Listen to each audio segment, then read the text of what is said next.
PM Poshan శక్తి నిర్మాణ్, ప్రధానమంత్రి పోషణ్ శక్తి నిర్మాణ్, ఇది 2021 సెప్టెంబర్లో ప్రారంభమైంది. ఇది మధ్యాహ్న భోజన పథకాన్ని ప్రధానమంత్రి పోషణ్ శక్తి నిర్మాణ్గా పేరు మార్చడం జరిగింది.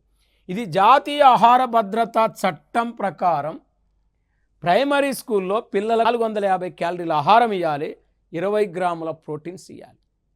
మరి అదే అప్పర్ ప్రైమరీ స్కూల్లో 700 గ్రాముల క్యాలరీస్ల ఆహారం ఇవ్వాలి పిల్లలకు, ఒక రోజుకి 40 గ్రాముల ప్రోటీన్స్ ఇవ్వాలి అనేది ఇది ఈ పథకం యొక్క ప్రధానమంత్రి పోషణ్ కార్యక్రమంలో భాగం.